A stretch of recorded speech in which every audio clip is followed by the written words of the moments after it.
Welcome for this second part with more hyperreals and more applications. So this was my structure of yesterday. I told you there were 3 ways that I could introduce the hyperreals to you, and we already did 2 of them. I showed you the existence proof, the original one, and some action systems. So today I would like to start with the ultra-power construction of the hyperreals, because this connects to one of the motivations or applications of the hyperreals, which is these intuitions concerning infinitesimals. And after that, I will also talk to you about paradoxes of infinity, some applications to probability in formal epistemology, and some philosophy of science, if we still have time after that. Okay, so at the very end, I showed you this movie, which was about 10 different proofs that 0.999 repeating is exactly equal to 1 if you are considering it inside the standard calculus. Now, this is related to another topic of null sequences, which can capture the notion of an infinitesimal. So if you look at the sequence where you have a term and it becomes 10 times smaller each time, inside standard calculus, you would say this converges to 0. It's a null sequence, so it's in the equivalence class of 0. Now you may wonder whether non-standard analysis can learn you something about the intuition that the sequence is not 0, but rather an infinitesimal. And I would say yes, that's exactly what it does, and you can make it clearer in the construction using the hyperpower construction. In order to do that, well, for instance, I worked with real numbers many years, and I never had seen the construction of the real numbers. So actually, the first thing I saw was a construction of the hyper-rational numbers. And when I then saw the construction of the real numbers afterwards, I found it rather strange. So what I would like to do to avoid this effect is to show you first, or remind you of, the construction of the real numbers, because you may have seen it, unlike I had. And then you will see how symmetrical it is to the construction of the hyper-rational numbers. And then it's trivial to explain how the hyperreals are constructed. And in particular, I will focus on Cauchy sequences, because there are various ways to construct real numbers, but then the analogy is the clearest. So suppose all you have are fractions. We have the set of rational numbers, and you want to build some new numbers. What you could do is you consider infinitely long sequences of rational numbers, and you try to conceive of those infinitely long sequences as one new object that you also will call a number. And if you are calling them numbers, you want to have some operations on them. So at least you want addition, multiplication. You already have them on the rationals. So let's say we do that term-wise. So we add 2 sequences. We just add the term by term. But this doesn't give you nice properties, because, for instance, if you look at this multiplication example, if you do it term-wise, you will get the sequence of all zeros. So this is your element 0 inside this set. But this means that you are multiplying 2 numbers that are not 0, and they give you 0. So you will have no good definition of a multiplicative inverse. So in other words, this naive idea of building new numbers, it doesn't work. It doesn't form a field. We don't have nice algebra. So what we have to do is be a little more sophisticated about it. Apparently, we don't get there in 1 step, but we can get there in 5 steps. So how do we construct the real numbers out of rationals? Well, first, we select a subset of all these infinite sequences of rational numbers, which we call the Cauchy sequences, which have a certain convergence property.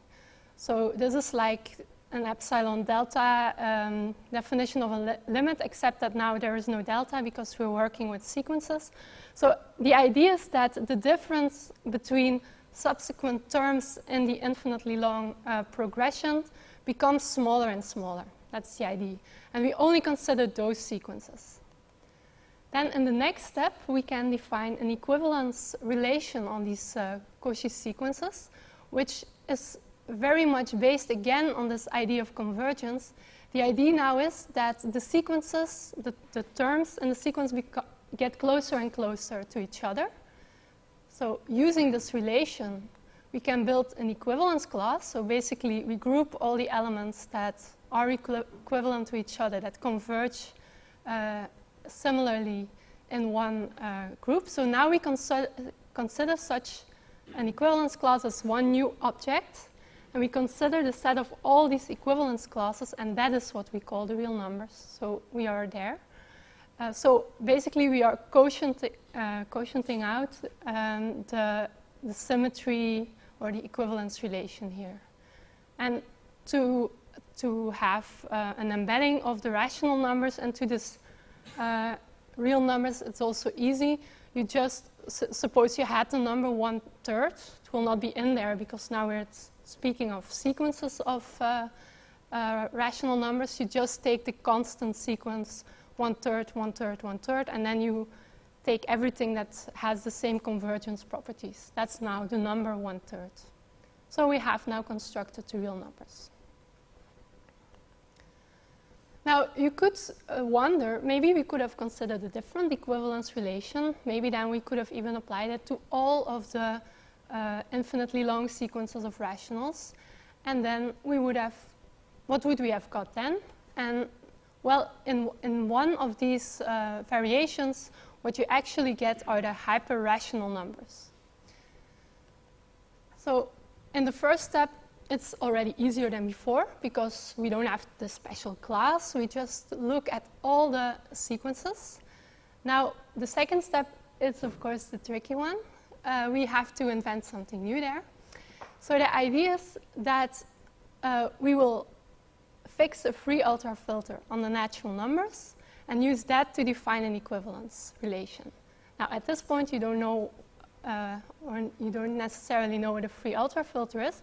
So I will explain it to you, but first I want to show you what are the next steps. Then I'll come back to it. For now, it's enough to know that a free ultrafilter tells you what is a large subset of natural numbers. And so the idea is that two sequences will be equivalent, not if they get closer and closer, but only if their terms are exactly equal at enough positions in the sequence. So that's a different idea than the idea of convergence. They have to be exactly equal at enough places. Then you proceed as before. You make an equivalence class based on this relation. You consider this whole equivalence class as a new number. You call it a hyperrational number, and the collection of all of them is the set of hyperrationals. And again, the embedding is the same as before. To get the hyperreals, well, start from the reals, consider infinitely long sequences of reals, play exactly the same game, and you have them. But I promised you I would explain this tool that we use, the free ultrafilter, what that is. So I will build up the definition, and I will try to explain you what work all the different parts in the definition do. So first of all, a filter is a collection of subsets of some index set. And in this case, I will just say it's the natural numbers. That's the easiest case. We suppose that the empty set isn't in it and that the natural numbers themselves are. And we also suppose that they are closed under finite intersections. And if a set is in there, then any set that contains the set will also be in the ultrafilter. In the filter so far. Now we are going to make it ultra. And to do that, we say that for any set, either the set is in there or its complement is in there.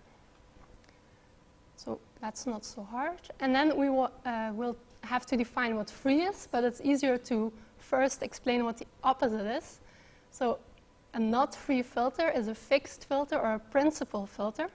In that case, there will be a common element that is common to all the sets that are in the ultrafilter or just for a filter. So in other words, they have a non-empty intersection.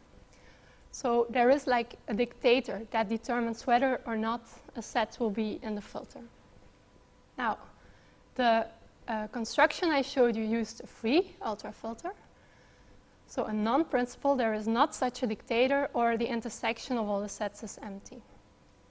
So now we have the whole definition up of the tool we were using. So what work does it do?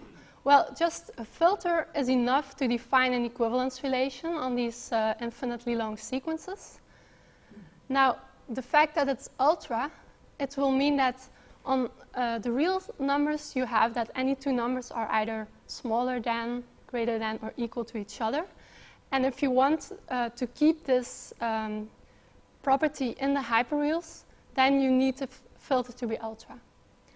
And the fact that it's free will make sure that you are playing an interesting game, namely that you are really building an extension of the reals and not just doing a complex thing to get the reals back at the end.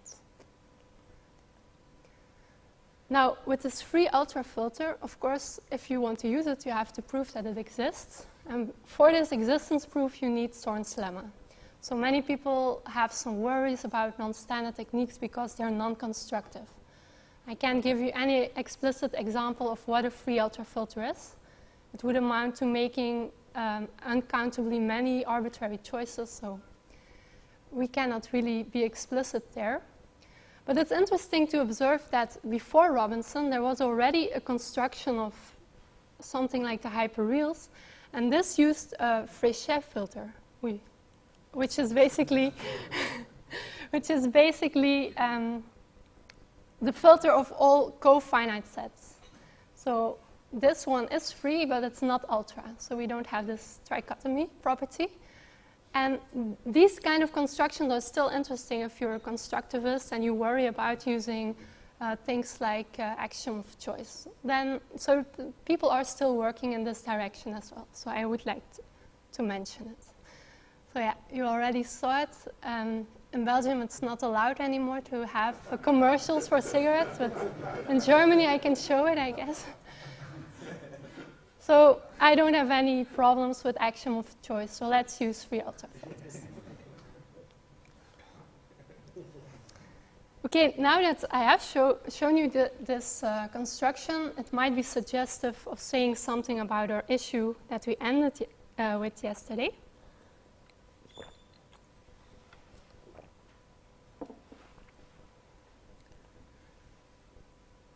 Okay, so I repeat once again that this number, 0.99 repeating, is exactly equal to 1, and we were interested in learning something about the intuition that so many students have, and apparently people who have too much time to spend on the internet, they're always discussing about it, whether it's not infinitesimally smaller.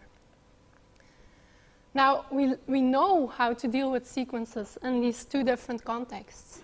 And in the real numbers, we now know that indeed this sequence is equivalent to the constant sequence 1, 1, 1, 1, because for any possible difference between them that you could give me, I can give you a position in the series where the difference is smaller. So they converge to the same number. Yes, they are equal. They are the same real number unity.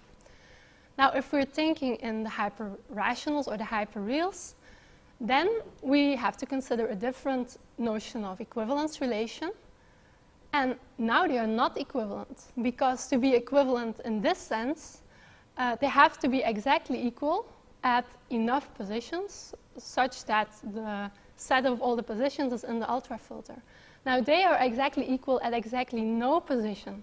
They are the empty set, and it's not even in a filter, let alone in a free ultrafilter. So it's like one of the easiest examples of something that's not equivalent here. But what does this show? Does this show that this equality does not hold? Well, no, because this refers to a different number. The thing you are thinking of in this context, it's a hyperreal or a hyperrational number, which is strictly different from 1, but you couldn't write it like this because this is, by definition, the real number, and it's 1, and this one is not. So this now is this equivalence clause taken with equivalence relation based on a free ultrafilter.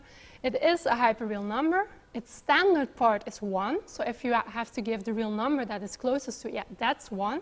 But the number itself is smaller than 1 by an infinitesimal. And then we can reuse this sequence that I gave you at the beginning, 0.1, and each time 10 times smaller. So that is what is behind it. So the intuition of these students is close to something that is indeed mathematical, but it doesn't prove what they want to prove, namely that this would not be equal. Okay. So yeah, this is just how you could visualize it.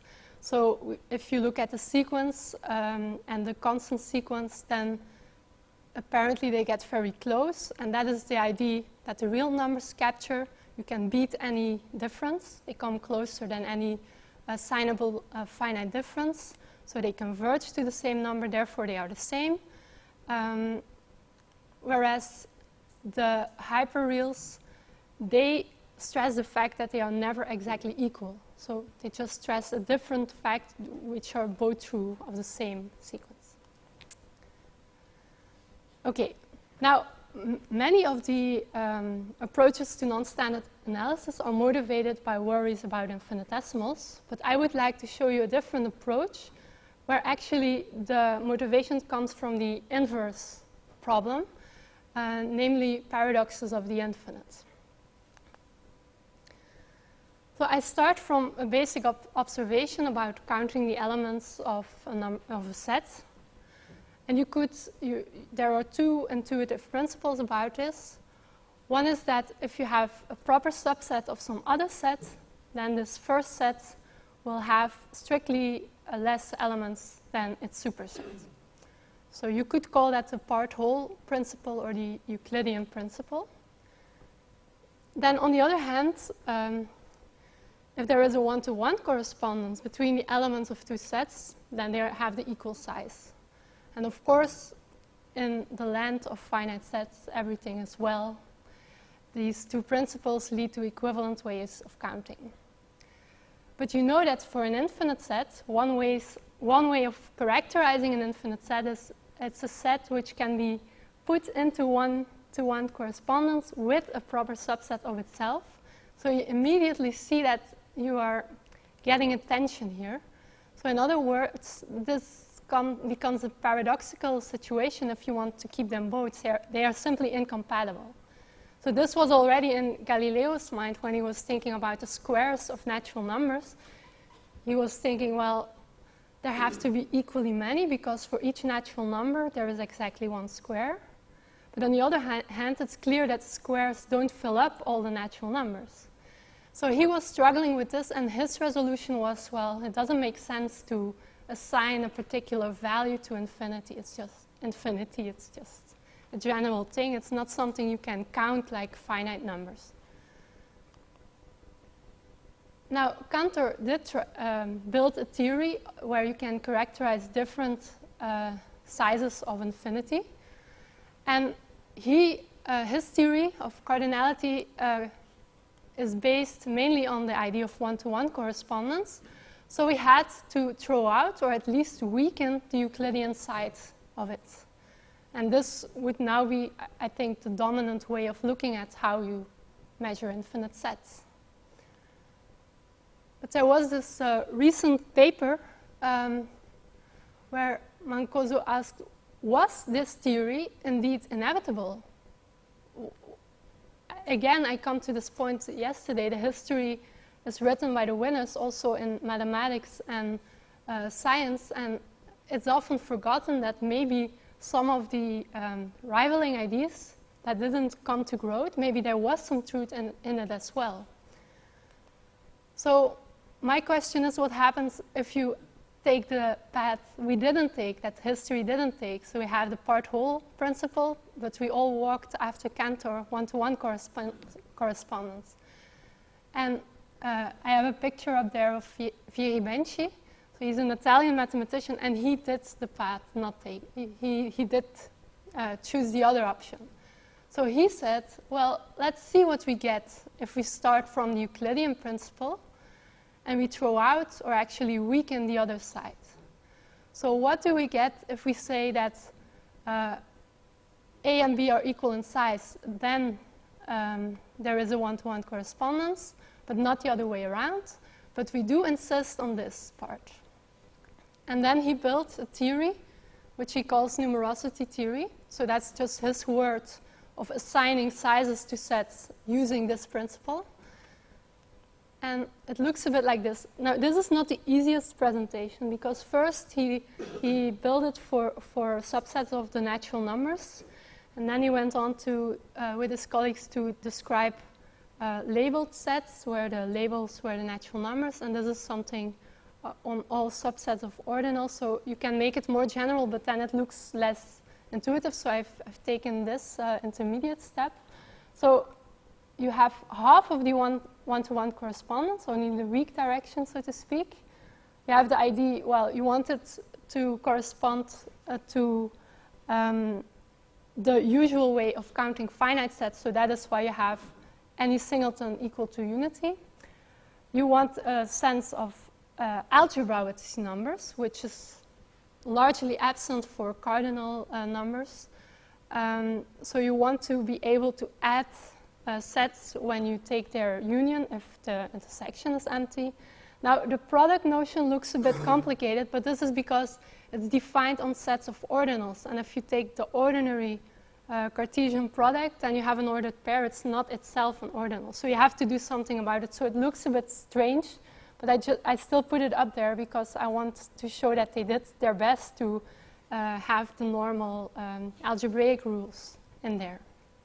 And from these actions, it follows that the part-whole principle will be governing this way of counting sets. So just to give you a flavor of how it looks like, actually it looks trivial if you apply it to examples, because suppose the natural numbers are the numbers starting from unity, and you call the numerosity of n alpha. Then you can do things like this. You have all the natural numbers except one singleton. Its numerosity is alpha minus 1.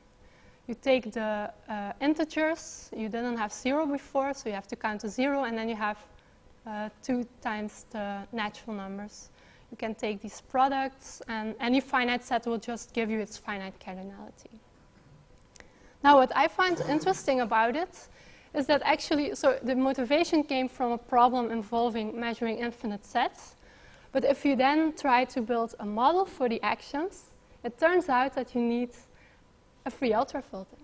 So you are using exactly the same tool that powers non-standard analysis. So it looks like there is something crucial going on there. You need something with that strength to get all these different ideas working. And you can regard numerosity as the ideal value of an infinitely long sequence of real numbers. An ideal value is intended here as a sense of a limit, but now taking in a non-classical way, a non-Archimedean idea of an equivalent to a limit. So clearly not based on convergence, but a different mathematical definition for it. And this idea is then developed further, and it's called alpha theory, and that's one of the axiomatic approaches to the hyperreals. Now, when I learned about this theory, it was because I was already thinking about problems related to probability theory, and I had come to very similar ideas, and all of a sudden it looked like these numerosity functions were but a normalization factor away from what I wanted to have in probability. So I will continue with the part about probability, and then we will see how it connects to this.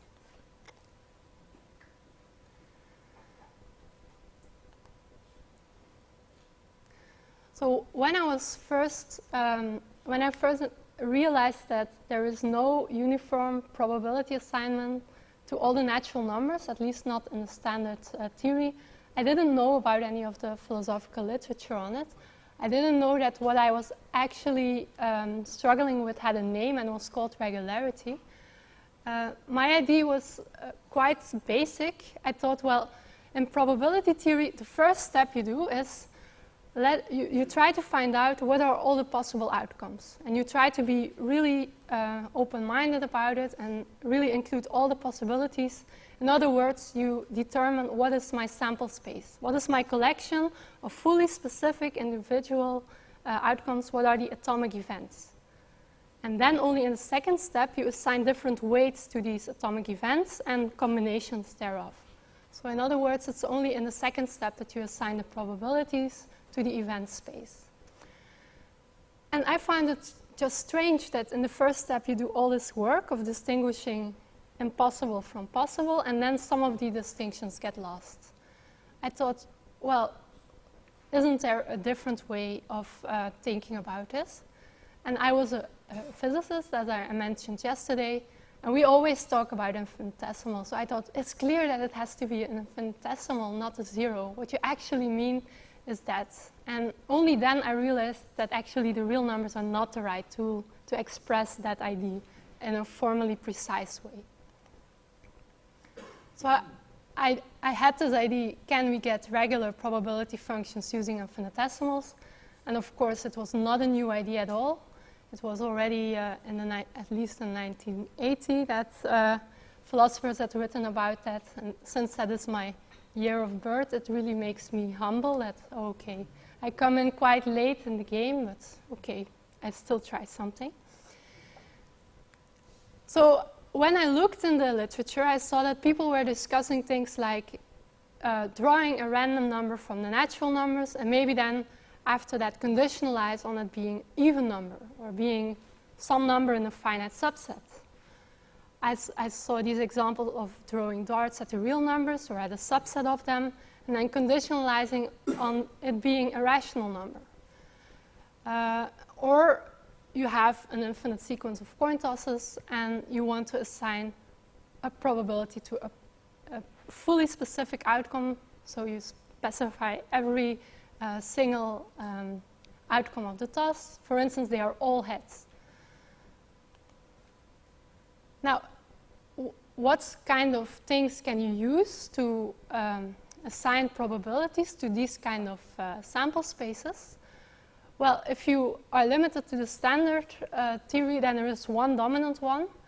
It will assign probabilities to standard sets, and it will use a standard range, the real numbers. And that's based on Kolmogorov's axioms, and it's now embedded completely in standard measure theory. You know that.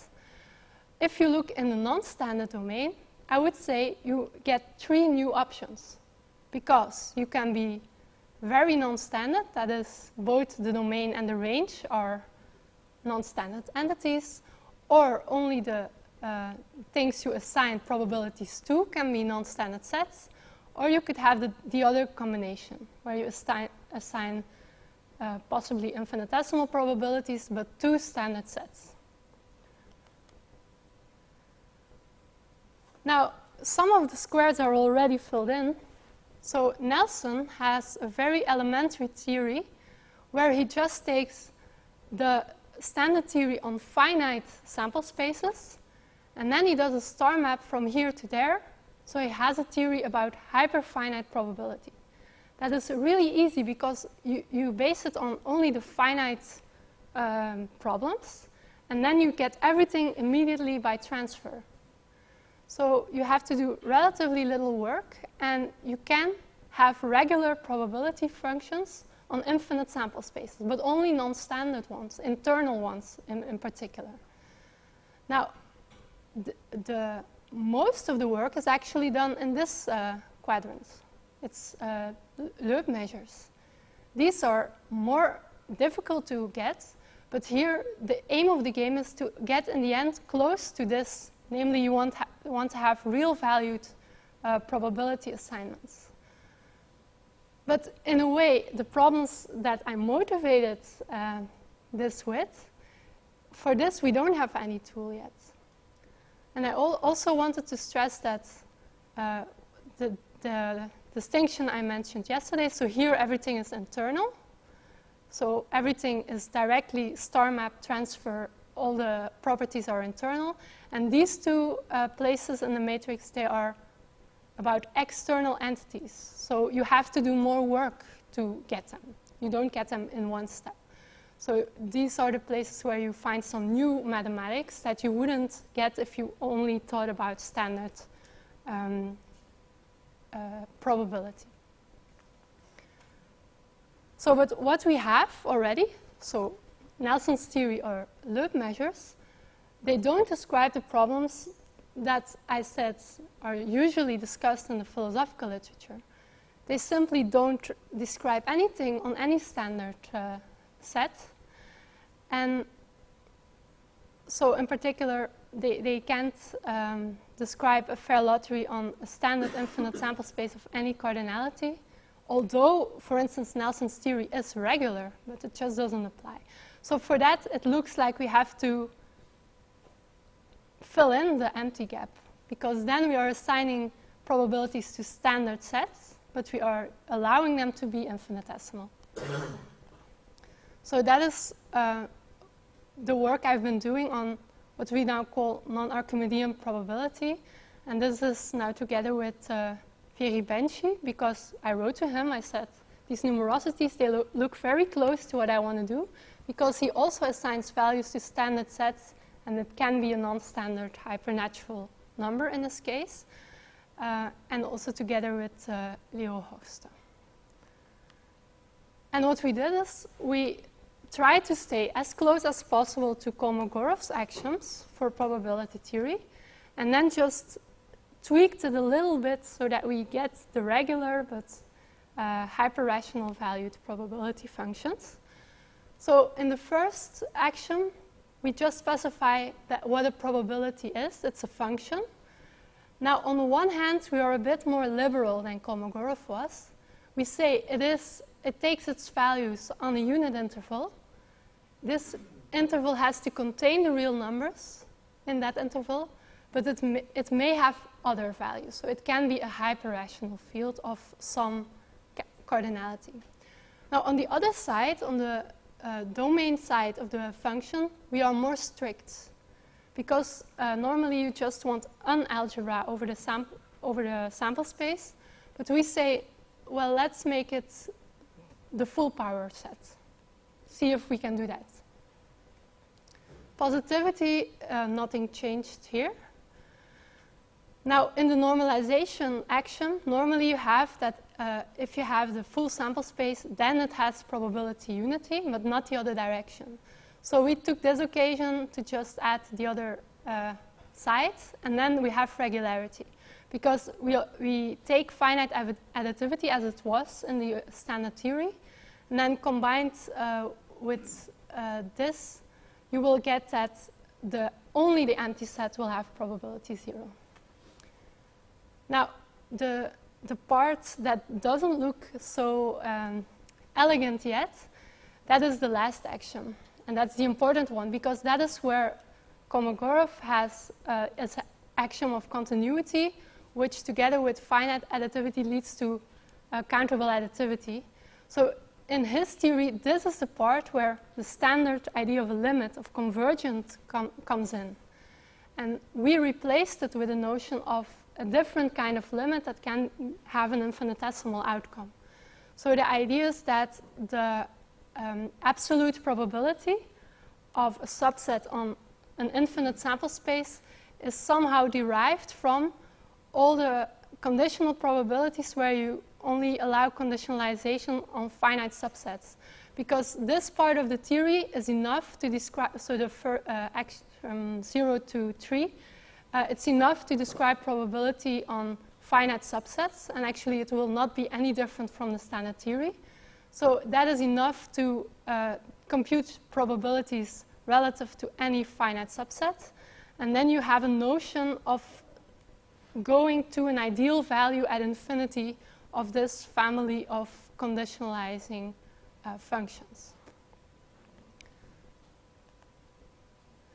Now, the properties that these non-Archimedean probability functions have is that they are regular. Well, we specify that in the axioms. Now, actually, maybe I should also mention, of course, you can write all nice actions, but first you have to prove that they're consistent. But I'm not going to present that part. That is in the paper. So we have a consistency proof for our axioms. So then we can use them. So given that they are regular, it also means that we can conditionalize on any possible event. So anything except the empty set. This also means that if you have these examples like you do a fair lottery or a darts throw on all the real numbers, and then you want to conditionalize on it being a rational number, or if you are working on all the real numbers, if it's a natural number, you can still do that. So you have enough infinitesimal. So one probability is still infinitely smaller than the other one, but the hyperreals are rich enough to do that. You have these different orders of infinitesimals that are all there. So it's defined on the full sample space of any standard set. So this means of any cardinality, and there are no non-measurable sets. And there is an additivity principle at work here that you can derive from the axioms, but it will not be countable additivity. It will look like something like hyperfinite additivity. So this basically means that there is a sense in which the probability of all the singletons, even in an infinite set, can be aggregated to give you the full, the probability of the full sample space, and it will be unity. Now, and it's again an external object. So this is one of the dragons that I told you about. There is this whole vast area of mathematics that is new because you introduce the hyperreals. And if you only focus on the internal part, you will never have a function like this. And it's exactly because you couple a standard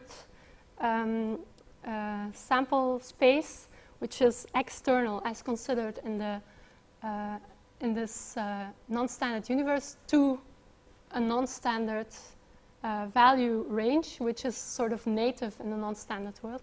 It's exactly because of that you have an external object. Now maybe it is also nice to make a bit more explicit how this is related to the previous part about numerosity.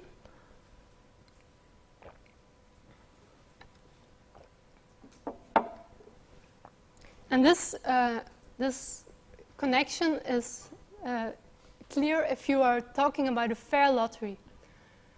So if you assign the same probability to each singleton in the sample space, that's basically what it means to have a fair lottery, then it is the case that the absolute probability equals the numerosity of the subset you're talking about divided by the numerosity of the entire sample space. So this is really close to this idea that Laplace had about probability. You just count the number of favorable cases and divide it by all cases. We have something like that if you think of counting the number of cases in terms of numerosity. Of course, there are objections. I will not cover them all. I will give you, after these 2 slides, I will give you opportunity to raise some objections. I will just cover one already in the slides. So we are claiming that we have a probability function that assigns in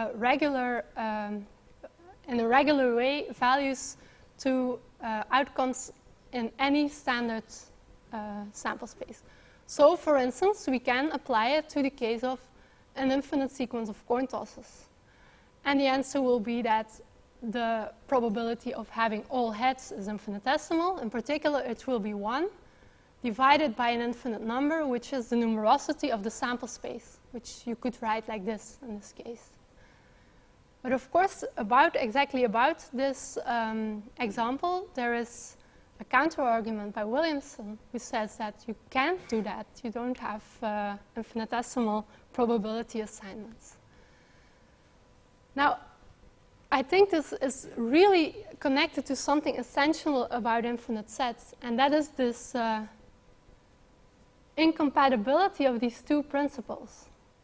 Now, it may be a bit clearer if I add this, because I think the idea of a part-whole principle, it cashes out in the context of probability as this regularity property. You want a singleton to have a strictly larger probability than the empty set. So this is clearly related to this part-whole principle. And then on the other hand, in specific cases, you might have some intuitions about symmetries. But many of these symmetries are special cases of one-to-one correspondence, and we can't have both. So we can't have translation symmetry, the same for rotation symmetry where this applies, and regularity. So you have to choose. So I'm not saying that this non-Archimedean probability is the best theory overall. It depends on what you want to do. And it does, doing the analysis does show you that, yes, it is true that regularity and translation symmetry are incompatible. So my conclusions from this would be that you can solve some problems, or at least you can better understand the source of these problems in the context of infinite domains where you apply probability to. But I think this would be a good point to allow some questions. So, yeah, Jan? Yeah, just very briefly, translation symmetry, is it related to invariance under reparameterization? Or? Yes, in the context of the example, it was that you could see it as a relabeling of the time. That was also in the reply by Weintraub. So, yeah. But there can be other situations where you would phrase it differently. But as soon as it boils down to a relabeling, then you will run into problems that we don't have any instance of one-to-one correspondence. Yeah. A couple of things. One is when you made the connection to the numerosities. Yes.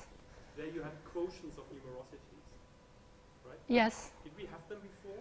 Well, they didn't need them when they were just working in numerosity theory, but in the more general theory, in the context alpha theory, it's defined, and we can also define it. So it can be done. It can be done, yeah. That's.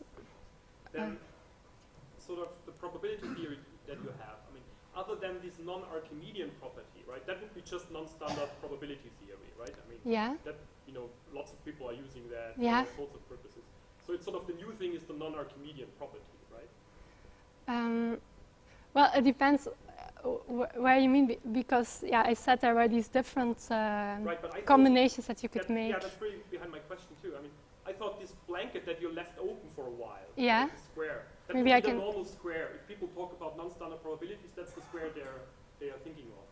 This one, yeah. Yeah, I think in the philosophical literature, that is what they have in mind. Right. But as far as I know, the only thing that goes in this direction, there is a result by McGee, but here I only listed the ones that are explicitly framed in terms of sets.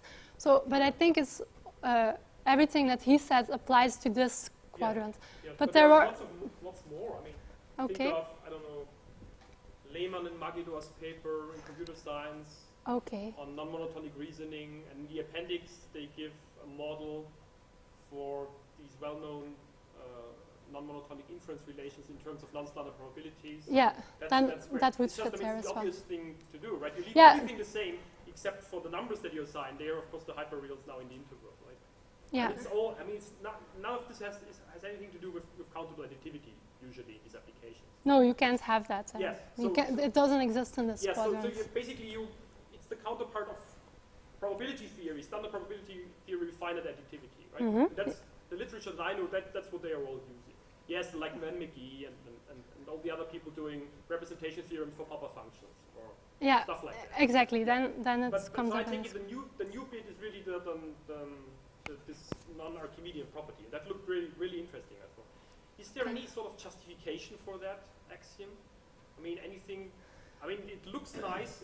I can see that you get good applications. You just mean okay. Now I know what you are talking about. You mean this last axiom? Yes.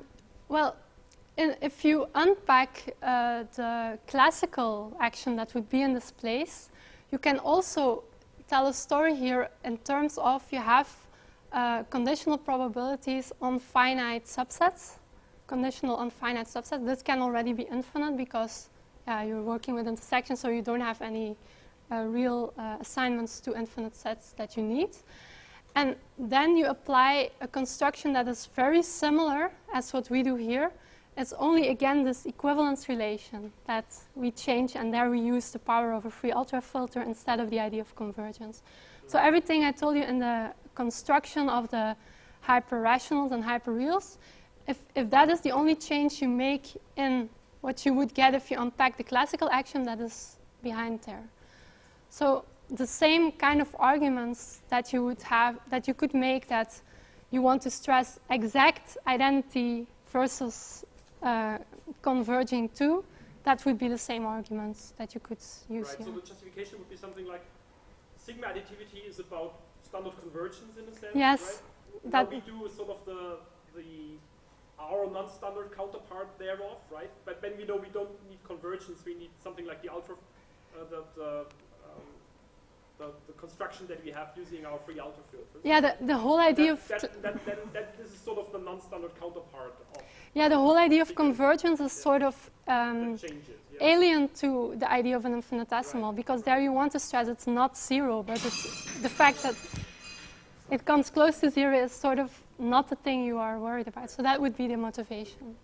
But it would still be great if there was some justification, like sort of an infinitesimal Dutch book argument or whatever. Okay, that is a nice challenge. Even that is problematic with sigma additivity. Yeah, I know. Just an idea. Okay. And one final thing about these representation theorems for Popper functions in terms of non-standard probabilities, which are nice.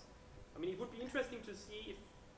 Yeah, I did this. Represent sort of this non-archimedean continuity property in other terms on the Popper function side in some way. Ah, okay. I didn't do that. Yeah, I just checked, but it is of course equivalent to a Popper function. I did that exercise, but yeah, the suggestion you make, I didn't check. Because it should show up somewhere. Mm-hmm. Okay, thanks. Katarina? Yeah, it's somehow related, I think, to Hannes' question. So you said, at some point you said, well, it's a purely mathematical question. So you said, well, I'm not saying that this is the solution to everything, right, to go the non-Archimedean way, but it does shed light on some open issues about, the foundations of probability.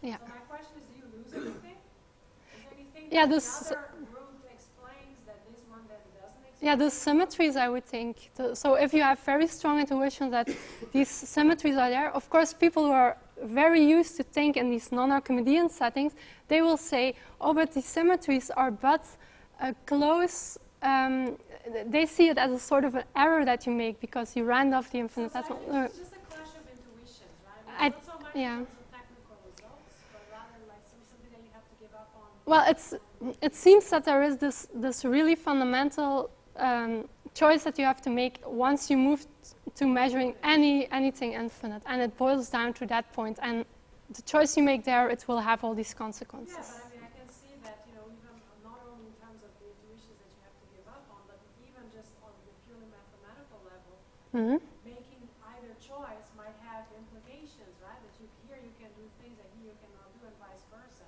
So that's the kind of thing I was asking. So not so much about giving up on the intuitions because that follows so long. Okay, yeah. But also, mathematically, you also lose them. I mean, you don't lose about what you gain. Yeah. That's normal because that's, you're advocating this position. Yeah. I was just wondering if there's something. Well, I know there are some drawbacks related to numerosity itself, but somehow they don't come to the front when you apply it to probability. For instance, I will give you a drawback that you could raise to numerosity, because you say you know that a strict subset will have a smaller numerosity, but what do you do with completely disjoint sets? Because you cannot rely on one-to-one correspondence. So I would say that's a problem there.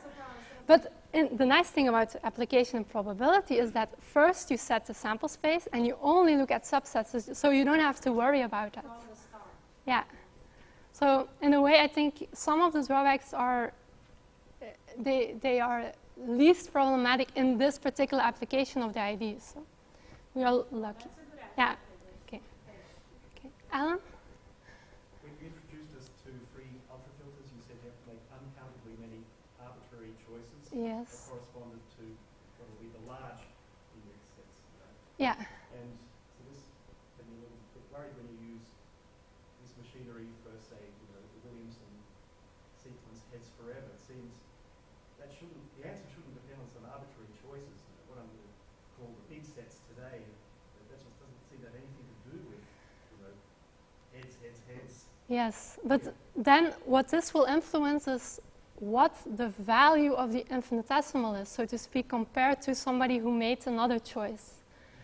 And that is not how I see an infinitesimal. I see the only information it gives you is that it's non-zero, and it's infinitely smaller than any finite number, and there is no more information that you expect to get from it.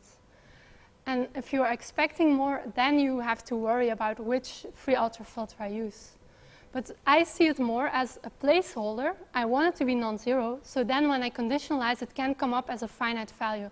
And none of that really crucially depends on which filter you use, because any free ultrafilter will make sure it's infinitesimal, non-zero. So it's a bit like supervaluating. Don't worry about the arbitrary choices, just look if that's true, however you make the arbitrary choice. yeah, I haven't thought this through, so maybe it will have some consequences if I say yes that I don't like, but it's at the face of it, it sounds like it, yeah. I was going to say, doesn't it make a difference though when you start working with these numbers? So if you start working, conditionalizing on them, for instance, it doesn't matter what the infinitesimal is then, doesn't it? Well, for instance, what you can have, depending on the free ultrafilter, is suppose you are talking on a fair lottery on all of the natural numbers. Then it will depend on the choice that you make whether the set of even numbers and odd numbers are exactly half-half or an infinitesimal away from it. So indeed, then it does show up. But then the question is this something you would expect there to be a good answer to? So you can fix the ultrafilter such that it's half-half. You still have that freedom. You have this uncountably many choices that you can, at least you can give a finite list of choices that you would like to. So each time that you run into an issue like that, and you have a strong intuition about what the answer should be, you can put it in as an additional constraint. If you don't have such an intuition, I would advise leave it open. Apparently, it doesn't matter. Okay. Yeah. I'm kind of worried about this now. Okay. So okay. In the Williamson case, he's actually got 2 coins. There's the one I toss forever, and there's the other one I toss forever that's completely distinct from the first coin. And so I've got so which ultrafilter you pick will tell me the answer to this question. I've got 2 pairs of bets. One that so say I've got 2 pairs of conditional bets. One, if the first coin or if one of the 2 coins lands heads all the way down, then it's going to be the first. Then it's going to be sort of the first coin. Second, if one of the 2 coins lands heads all the way down, then it's going to be sort of the if either the first coin lands heads all the way down, or the second one sort of with the first shaved off. Yes. So there's going to be one between sort of the first one and the second one with the first toss shaved off, and another between the second one and the first toss, the first one with the first toss shaved off. And I think which ultrafilter you pick is going to tell me which of those bets is better. Is that right? I mean, I think if I completely follow the example, but I'm not sure, maybe you should write it down later that I can really see it. But I think in that case it doesn't matter. Because what you have is that any particular specification that you make of one of the instances of the coin toss, it will have an influence on the overall probability. But this will give you a factor of a half. That's not an infinitesimal. It will each time you make an additional specific prediction about one of the instances of the coin toss, it will just have the probability of the entire event you are specifying. So that is not dependent on any. I'm thinking I've got a bunch of different coins that I toss infinitely yes. times. But I want to know conditional on one of them landing heads all the time. Which one should I bet it is? It looks like you're going to have to make an arbitrary choice about that.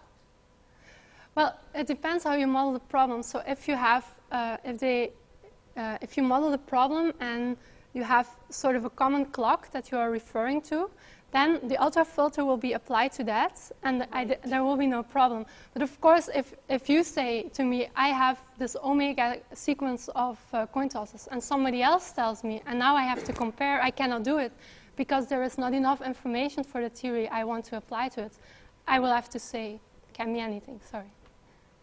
That's.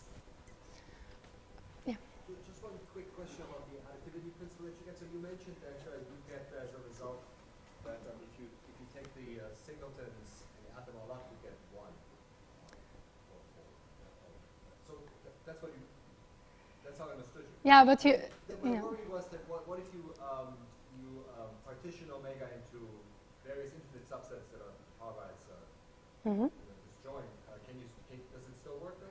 Yeah, it will still work, but there you might have these. So, for instance, the odd-even example. There you might have these even smaller infinitesimal differences between them. So that will depend on what is and what isn't in the ultrafilter. But the additivity will work. That's not a problem. It will add up. It will still add up. Yeah. I have a question concerning the axioms 2 and 4. Okay. As far as I see, the impossibility will receive the value, the p-value 0. Since omega receives the value 1, Yes. The empty set of the impossibility should receive the value, only the impossibility should receive the value 0. Yes. That means that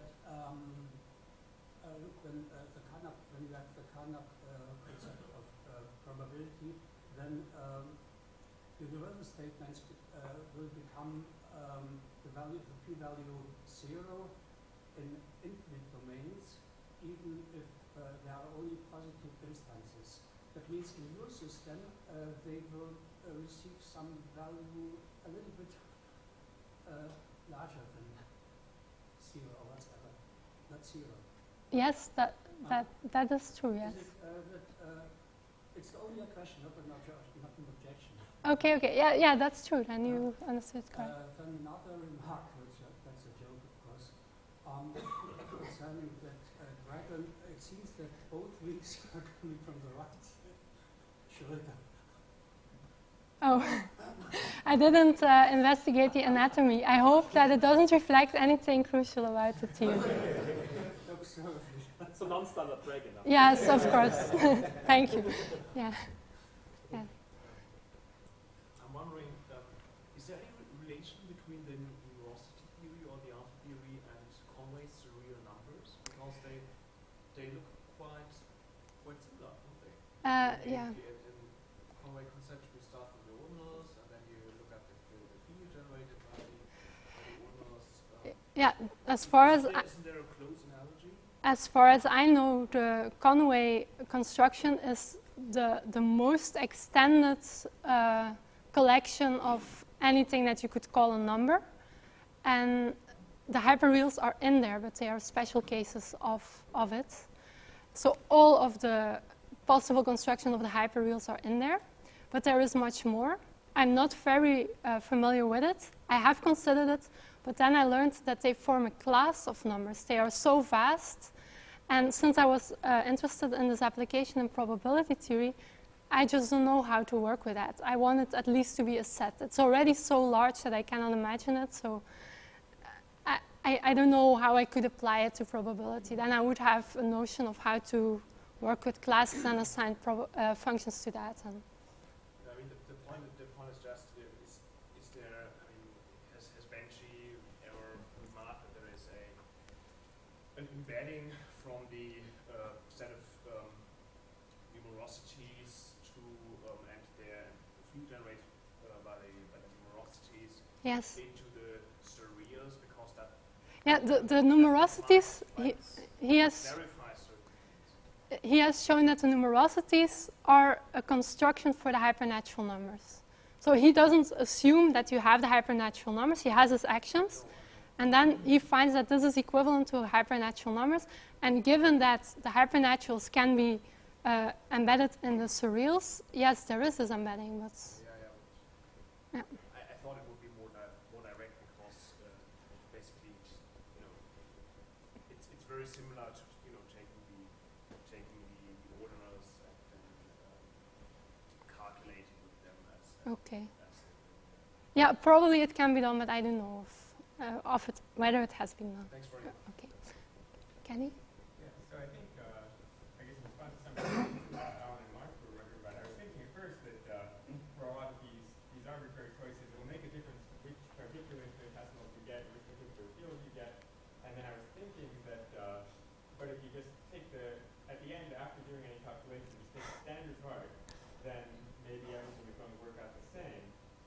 then I think Rachel's point, just maybe that's not right, that if you were doing something like so you have one of these fair infinite lotteries on the natural numbers, and you say, what's the probability that the number is a square, given that it's either a square or prime, then I guess that the standard part of that one might depend on which particular algebra you're using. Is that right? You are right, yes. So what I am supposing, so this different example with the coin tosses, that's problematic. If you have like different sample spaces which are disjoint, then I cannot say anything about it. And then there is this case, but there this connects to the Hahn-Banach limit, where the other extension of the standard limit. And there you also have some differences that come up, and they are reflected in this case with the free ultrafilter choices. So yeah. Yeah. So I guess NAEP would allow for the following. So suppose B as probability, this probability is infinitesimal, right? Yes. But then you conditionalize, I mean, you have conditional on something, like A, that might be a standard real, like 0.5%. Right? So, but I'm not sure how neat this is. So, do we need to? So, is conditional probability usually defined? You get this but for free. Well, I didn't add that because we just have the usual the ratio formula, but now you can have anything except the empty set that you conditionalize on. So I didn't put it up, but yeah, we assume this definition, so usual one. Nothing more is needed for having this check. I mean, it's perfectly possible that you yes. jump from an infinitesimal to a finite. Well, actually, we saw that as a good thing about the theory, but it doesn't. It's actually fine. I mean, okay. Because you said you can conditionalize on something that has infinitesimal probability. That's perfectly fine.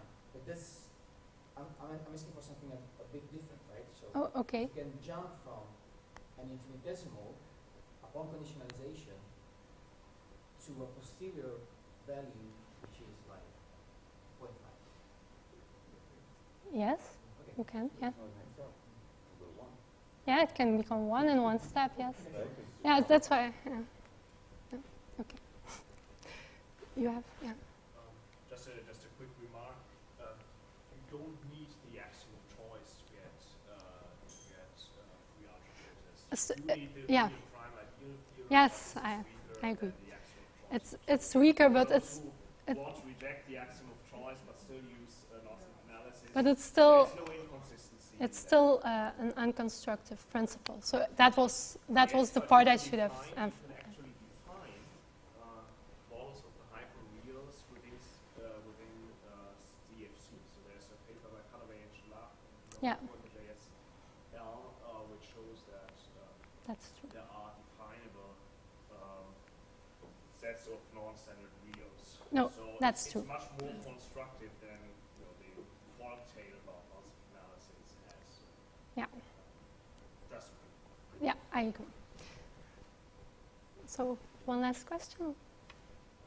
One thing we are thinking about maybe obtaining something like this from a representation theorem. What I'm thinking about is, I find the most convincing foundations for probability, conceptual foundations, representations in space from, let's say, quantitative likelihood relations. If you think about beliefs as primitive, okay. Belief compared to likelihood relations. Then you have established as some kind of continuity action which gives you real valueless. Now, if you just drop it, I think you would get representation in terms of hyperreals except for your NAP4. Yes. So that from the subjective probability point of view, that you might say maybe all there is to say in general. Okay. Now, what then? First, could one have an axiom in terms of these natural axiom in terms of these likelihood relations, which would be the NAP4, and what would be the function of that, or what would be the possible rationale for it? Well, I must admit I haven't thought about this, but I think it's a nice suggestion. I will try to think of it in that context. So thanks for the suggestion, but I don't have an answer on the spot. Okay. So I had one last part, which is more connected to philosophy of science, and then maybe in the questions afterwards we can return if you think of other problems with this part. Okay, so actually there is another part where you can. So I forgot actually that I had this as well. I will stick to formal epistemology a bit more, because I was thinking of an application to rational beliefs and infinitesimals. So the Lockean thesis says that rational belief. So suppose you have very good probabilistic information, but you still, for certain purposes, want to have full beliefs. So I will not argue that this is indeed sometimes necessary or desirable. For instance, Foley has written about this.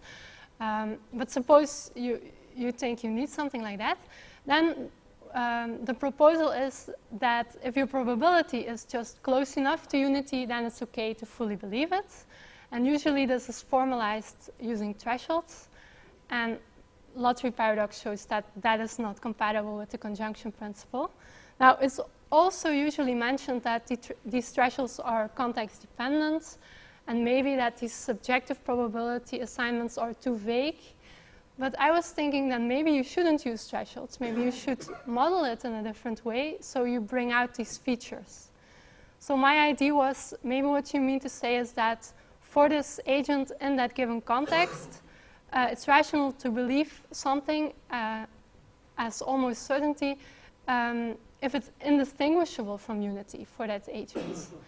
And this can be modeled using a notion of relative infinitesimals. So we don't need the numbers that are smaller than 1 divided by n for every natural number. We want a notion of relative infinitesimals. So the previous part was actually the idea that probability theory is sometimes not fine-grained enough to be regular. And now I'm making the other move. Maybe sometimes we need some more coarse graining to model these full beliefs. So relative analysis, the actions by Erbacek really spoke to me because they are based on this intuitive notion of levels of magnitude, which you encounter a lot in physics. But he tries to formalize them. So he calls them a level. And so we are working here on the standard reals. We don't introduce new numbers, but we introduce a new predicate in the language. So we have a new distinction that we can make among the standard reals. And that is, so this is the idea of a level. And for any finite collection of reals, there will be a level such that you will call this number observable at that level. Now, it's also true that you can compare the fineness of any two levels. It's sometimes written like that, but it's important to remark that these levels are actually not sets. So they are a new predicate, but they don't correspond to a set. They are actually a vague predicate, so you can model it with sets. And the idea is that for any level, you say there is a standard non-zero real number such that it is ultra small compared to the level.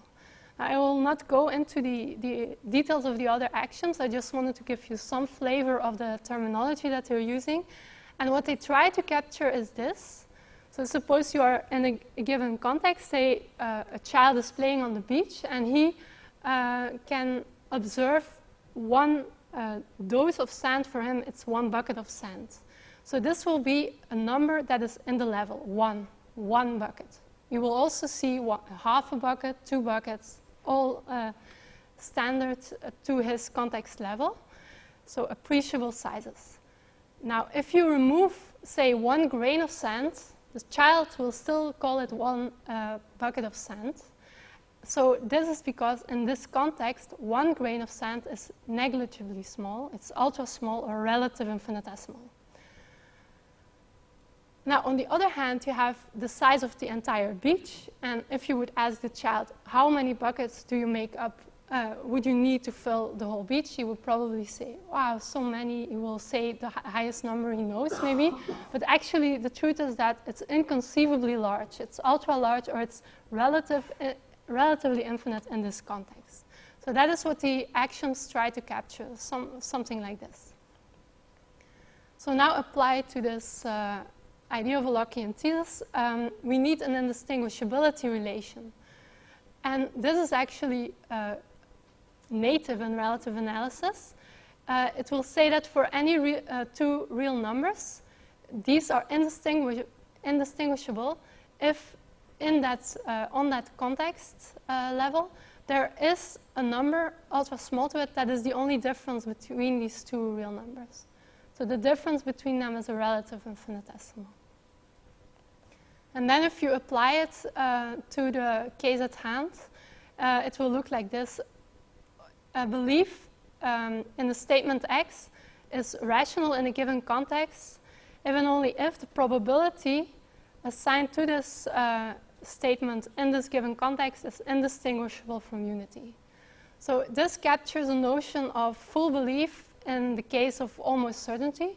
Of course, what you can do if you have an idea that in some contexts you want to model belief that is strictly weaker than this, then you can still put here a value smaller than unity, and it will be this indistinguishability relation that will sort of round the edges of the threshold idea. So that is how it works.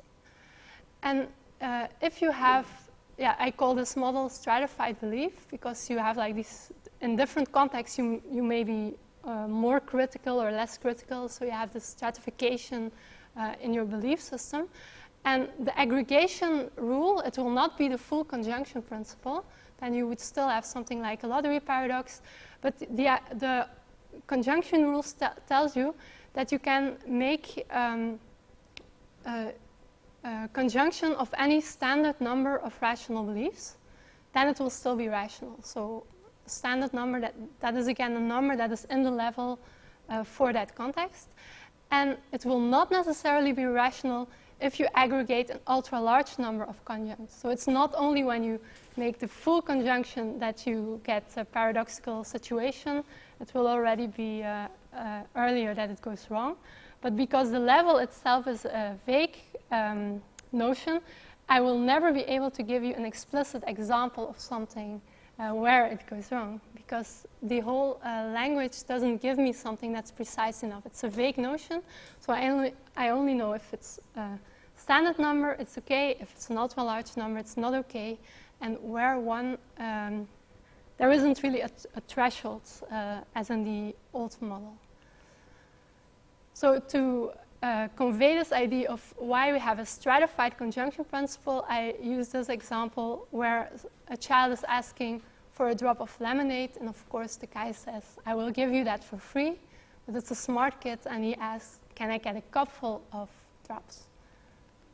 And the guy doesn't like it, because he doesn't know that he should have answered that, no, that's an ultra-large number of drops. And so he didn't make good profit that day.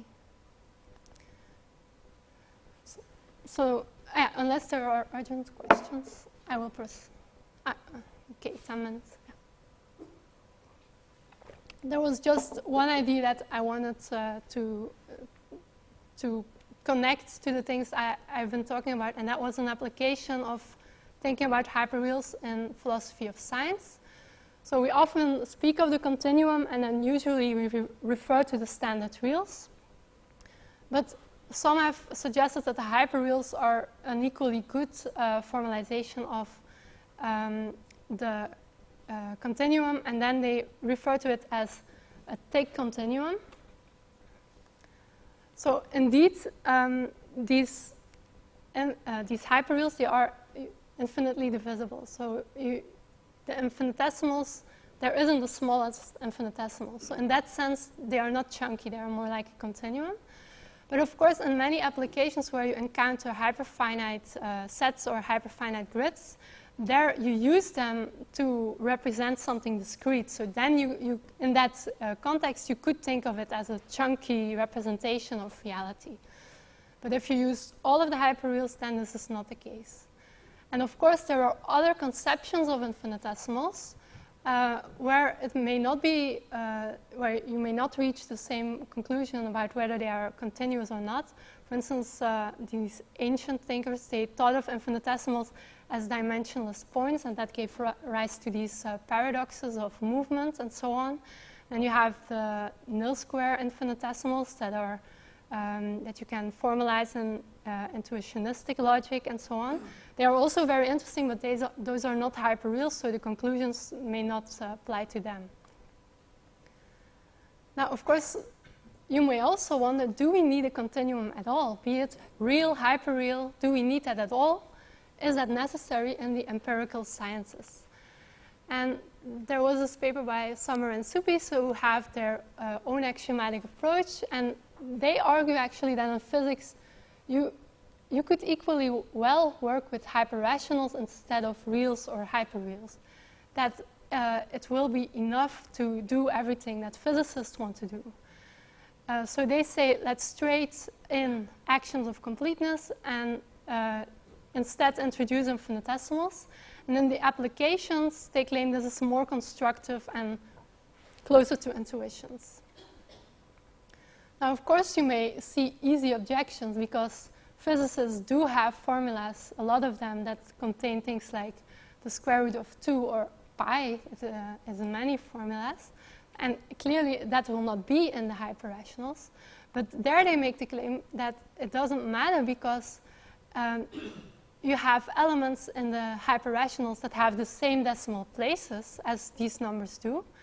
And for all, if you're thinking in the context of an empirical science, they are observationally equivalent. There isn't a single experiment that you could do to establish the world is really real valued and it's not hyperrational valued or the other way around. You cannot even think of such an example. And it does seem that the historical idea of an infinitesimal is very closely connected to this idea of empirical indistinguishability. It's smaller than any assignable quantity. It's smaller than anything measurable. That was exactly the intuitive idea behind an infinitesimal. So it's not so strange that then this is the result, that you have an equivalent way of thinking about space or time, and that it is indeed observationally equivalent. So the very last example is about maybe I'll skip the details because they are in the handout. I just wanted to mention that if you conceive of time as something discrete instead of continuous, then you can have situations where in the standard theory, so this is the Cauchy problem, you have a differential equation and an initial condition.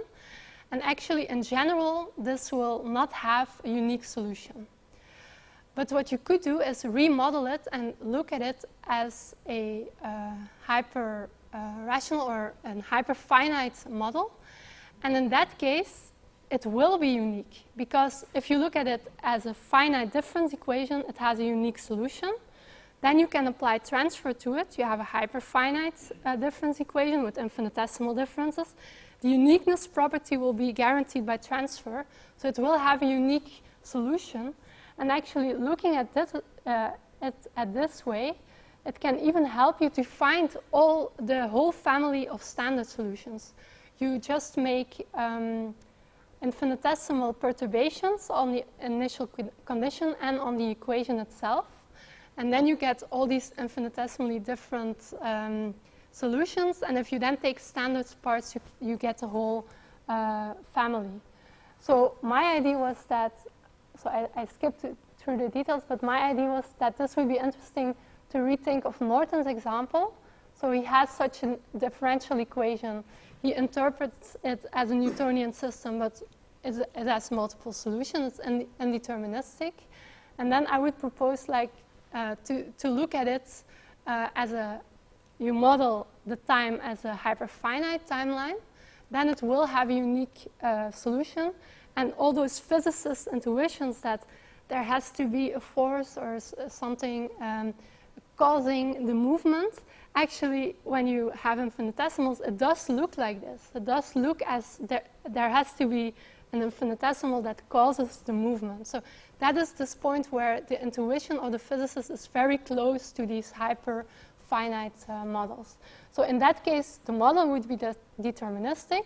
And my conclusion about this is that, well, as before in the Sommer and Suppi's paper, you can say that whether you model reality as a hyperfinite timeline or as a real value time, that's not something you can determine by doing experiments. That's your choice as a modeler. So if you think that one is closer to your intuitions, it may be easier to work with that one. And so I would say that determinism is not a fact about the world. At least in this example, it's a model-dependent property. And I liked it because there is a paper by Charlotte Werndl where she also discusses indeterminism, but she has completely different examples. They are not related to hyperreals. She mentions Norton Dome in a footnote, but that this is not the case she is describing. But she comes to exactly the same conclusion. So that was the point where I would like to end. And thank you for your attention.